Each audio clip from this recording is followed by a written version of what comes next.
I've been thinking about storm chasers for a very long time. To me, they're a very strange category of human being. I think most of us see the sky turn green and usually begin looking for a basement. A storm chaser sees the same sky and checks whether the camera batteries are charged. Everybody else is driving away from the storm. Traffic is moving in one direction.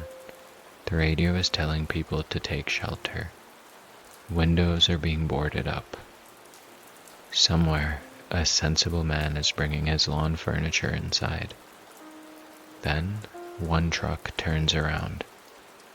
That person looks at the black wall of cloud coming over the horizon and thinks, I should probably get closer to that. There's something deeply unreasonable about it, but I also feel like I understand it. I think chasing God is a little like chasing a storm. And I should probably immediately say that I don't mean God is a tornado who wants to throw your car into a field. There's no bad weather-based theology I'm working on. I just mean the pursuit has the same strange direction to it. The natural instinct is to preserve the life you already have. Keep the roof on, protect the furniture, and stay somewhere familiar until the danger passes. The spiritual instinct, when it's real, seems to move the other way. It looks toward whatever is larger, darker, more mysterious, and completely beyond control. Then it starts driving. And I guess that's the part I recognize in myself. I've spent a lot of my life looking toward the horizon, waiting for the pressure to change, or for something in the air to tell me that the ordinary world is about to open. Sometimes it does. Usually it doesn't. But I keep looking. I think most people are comfortable with the idea of God as long as God remains at a manageable distance. I think human beings love spiritual weather. A little rain when the garden needs it. A pleasant breeze, maybe a dramatic sunset at the end of a difficult week, so we can feel that somebody has been paying attention. We would like our prayers answered, our families protected, our decisions affirmed, and our lives given a meaningful soundtrack. I definitely understand that. I would also like these things. So I'm not going to sit here pretending that I ask God exclusively for spiritual transformation. Sometimes I would simply like a problem to go away. Sometimes enlightenment can wait until after the power comes back. But there is another prayer underneath the practical ones. I think it may be the most dangerous prayer a person can make. Show me. Show me what is real. Show me who I am. Show me what you want from me. Bring me closer. We say these things with great sincerity, though I'm not sure we always understand the thing we're asking for. Because what happens if the answer comes like weather? What if getting close doesn't merely comfort the person you've become? What if it starts taking that person apart? The storm doesn't look at the house and think that, oh, this room is really important, so we'll just leave it alone. It moves through. The structures that can hold remain standing, and the weaker ones come loose. That may include beliefs you inherited, but never examined. It may include the role you've played in your family for so long that nobody remembers you're a person underneath it. It could include the career, the relationship, the certainty, the grievance you have carefully maintained because it tells you who you are. I've heard people talk about ego death as though it's an attractive spiritual feature. It sounds very good in a book, but in practice, the ego is the one reading the book. It's taking notes. It would love to experience ego death on a convenient weekend and return Monday with several insights and a better personality. I've been that person, probably hundreds of times. I think a real storm is much less cooperative. We don't get to negotiate with it from the porch. Storm chasers know the thing that they love can kill them.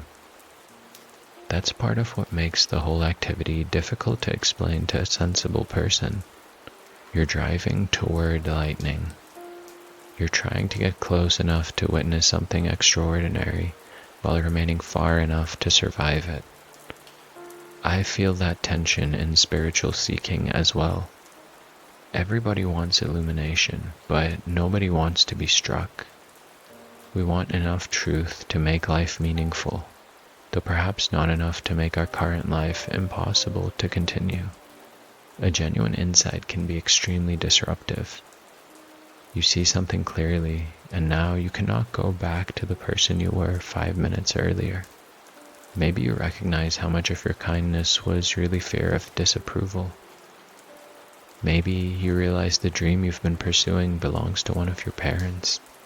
Maybe you finally see that you've built your entire personality around an old injury. Maybe the person you've blamed for everything becomes human in your eyes.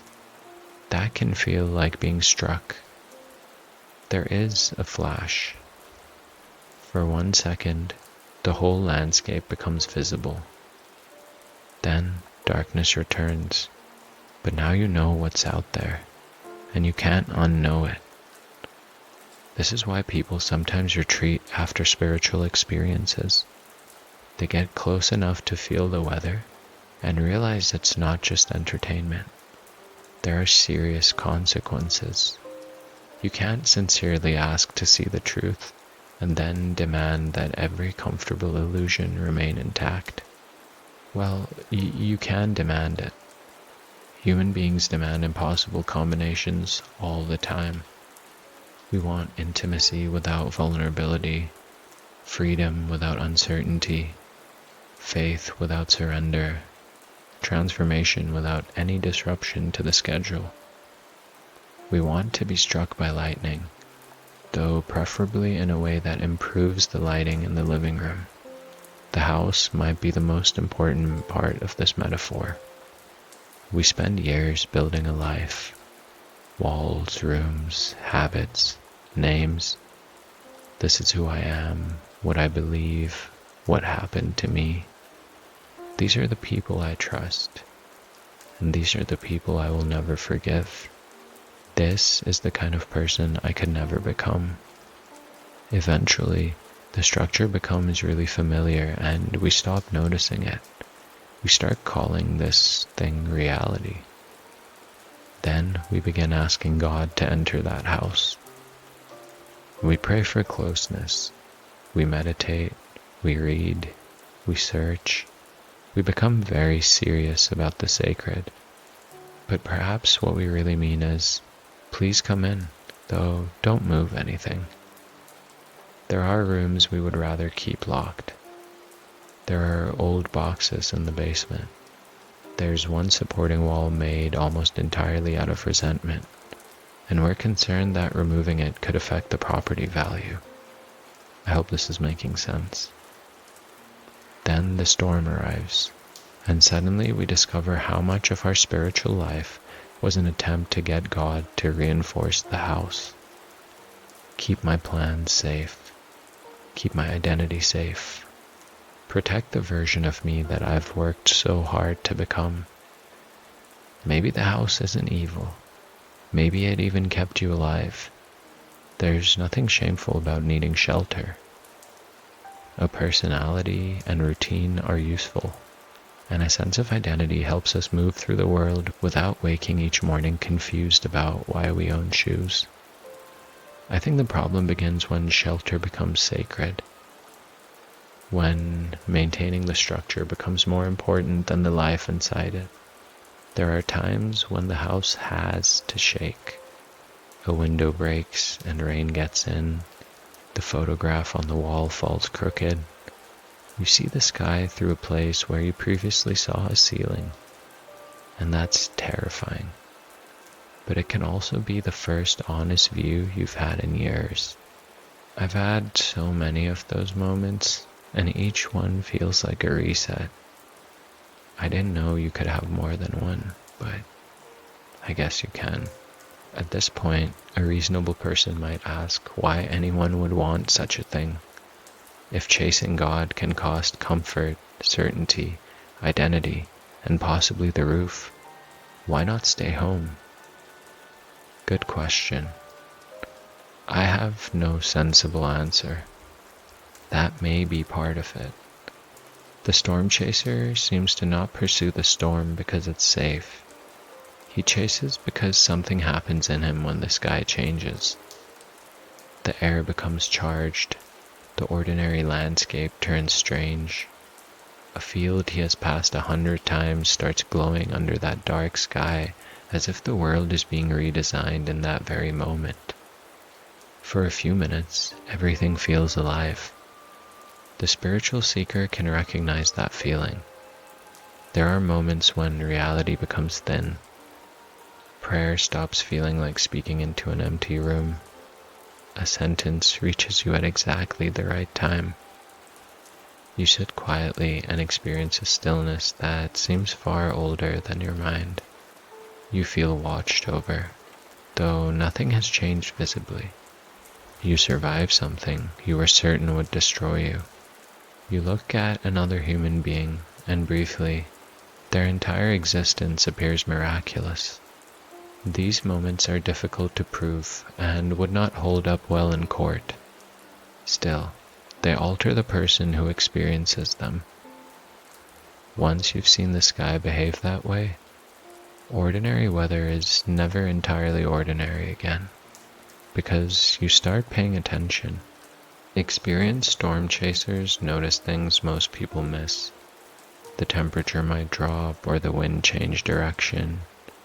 Birds disappear. Clouds start forming in a particular way, and this eerie stillness arrives. They seem to have learned the language of pressure. I think spiritual practice does something very similar. You become more attentive to the weather inside yourself. You notice when pride has entered the conversation before it begins speaking loudly. You recognize the pressure change that comes before anger. You sense when a decision is being made from fear, even though fear has arrived wearing a respectable coat. You begin to tell the difference between silence and avoidance, between patience and paralysis, and surrender and simply giving up. None of this happens perfectly. Spiritual people remain capable of very high levels of self-deception, sometimes more so because now the ego has religious vocabulary. It no longer says, I want to feel superior. It says, I'm protecting my energy. It doesn't say, I don't want to apologize. It says, I've been told to maintain distance. It doesn't say, I'm terrified. It says, the timing doesn't feel aligned. The ego can survive almost any storm. It emerges from the wreckage carrying a certificate. So you keep watching. You learn your own weather. The goal isn't constant sunshine. That would be messed up and probably really bad for agriculture. The aim is simply honesty. There's anger, jealousy, and love here. There's grief that I've been calling tiredness. There's fear I've been calling careful planning. You watch without immediately turning every cloud into a command. A storm chaser respects the weather, but he doesn't obey every cloud. There are storm chasers who spend their entire lives looking for the perfect storm. They'll study maps and drive for hours. They follow warnings across counties and states. Then they arrive too late, or the storm changes direction, or the clouds weaken, or the tornado touches down somewhere else. They'll see the rain, They see distant lightning, but they return home with muddy tires and no great footage. Then another season comes, and they go out again. There is something heartbreaking about that, but there's also something holy in it, because some seekers never receive the experience they imagine they are seeking. There's no vision or voice from the heavens, no moment of complete certainty or great mystical event dividing life into before and after. They pray for years and remain unsure. They meditate and encounter mostly knee pain. They read the saints and mystics, then return to a life that still contains bills, family arguments, and appliances that stop working without explanation. The big one never comes, at least not in the form they expected. Yet, they continue. They grow old watching the horizon. Their hands become less steady. Their eyesight changes. Eventually, they can't travel as far as they once did. Still, whenever the air changes, they look up. I find that beautiful. Maybe even more beautiful than the person who receives the great revelation immediately. I think this is the kind of devotion that depends on experience, not the other kind that remains after an experience has refused to arrive. The person continues praying. They continue looking. They continue loving God through cloud cover. They were never promised the tornado. They chased because the sky called something out of them. That's why I chase. There is a trap here. At some point, the storm itself can become an idol. The seeker begins chasing experiences instead of chasing God. More intensity, more signs, more visions, more out-of-body moments. I've been there. Ordinary life starts feeling spiritually insufficient. Washing dishes has no thunder in it. Being patient with a difficult relative doesn't feel mystical. Going to work, caring for a child, keeping a promise and showing kindness when nobody is watching all seem terribly small compared with being struck by divine lightning. But most of life is made of small weather. The storm chaser eventually has to return home. The real question, I guess, is what kind of person gets out of the truck? Did the chase make you humbler, kinder, less certain of your own importance? More willing to serve, maybe? Or did you return with a more dramatic story about yourself? Because a person can chase God and remain completely fascinated with themselves. I know, it seems unfair. You travel all that distance, and somehow the ego is already waiting at the hotel, fully unpacked. This is where the pursuit has to mature. At first, we want to see the storm. Eventually, maybe we learn to love the sky. All of it. Clear mornings, the long stretches where nothing happens, rain that ruins the plan, clouds that promise something and produce nothing. The seeking becomes much less desperate. You still look. You simply stop demanding a performance. Maybe the big one already happened. Sometimes I wonder whether people miss the great storm because they've decided in advance what it should look like. They're waiting for the heavens to split open. Meanwhile, something silent has already begun rearranging their life. A resentment might weaken, or they become less interested in winning every argument. Maybe they call someone they've avoided, or sit beside a grieving person without trying to explain the grief. They become more honest in prayer maybe, or stop pretending to be certain. There's no thunder or photographs, nothing that would make a good documentary. Yet an entire structure has moved. Maybe the perfect storm is not always an experience that overwhelms the senses. Maybe it's just the moment you have to stop lying to yourself. Maybe it's the day you stop asking God to make you impressive and begin asking to become useful. Maybe it's a grief that tears the roof off and reveals a sky you just didn't want to see. Maybe it's a love that makes the old house too small. I think a lot of people, including me, expect God to arrive as spectacle. Sometimes the arrival is an inability to continue living dishonestly. That is a storm too. I think I am one of these people, a spiritual storm chaser. I've been looking toward that horizon for a long time. Sometimes I've probably gone too far. There are people who know how to enjoy a clear afternoon without wondering what it means. And I do respect them. I can be sitting in perfectly normal weather, and part of me is scanning the clouds for evidence. I want to know what is behind things. I want to know why consciousness exists, why suffering changes some people and hardens others, and why there are seasons when God seems silent. I don't think I'll ever get the answers to most of this, but that hasn't stopped the chase. Maybe it should have. A sensible person might have turned around several exits ago. But there's something in me that keeps driving toward the dark sky. I'm aware that I may never see the big one. There might never be a final revelation or perfect spiritual experience. There probably won't be a moment when every mystery lines up and explains itself.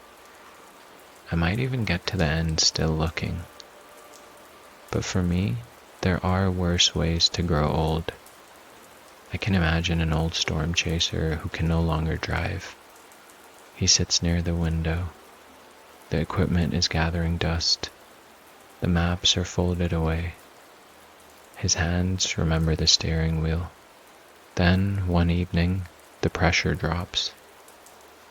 The trees turn their leaves toward the sky. Far away, thunder moves across the land.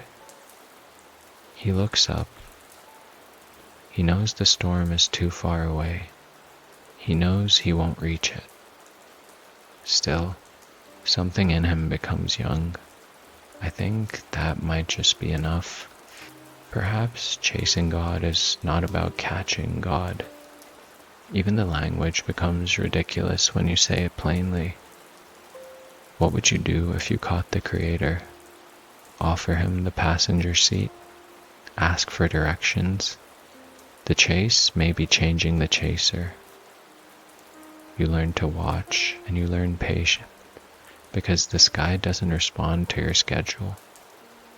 You learn humility because the storm is larger than every explanation you brought with you. You learn courage because there are moments when everyone else is driving away, and something in you knows that your road goes toward the weather. I've also learned when to stop, when to take shelter, and when my desire for intensity has become another way of avoiding ordinary life. When the wisest spiritual act is to go home, repair the roof, and be kind to the people living under it. I don't believe God asks us to destroy ourselves in pursuit of Him, but I do think real seeking changes the arrangement. Furniture moves and windows shake. A few things we thought were permanent turn out to have been loosely attached. And maybe, once in a lifetime, the whole roof comes away. You stand there furious, frightened, and completely exposed.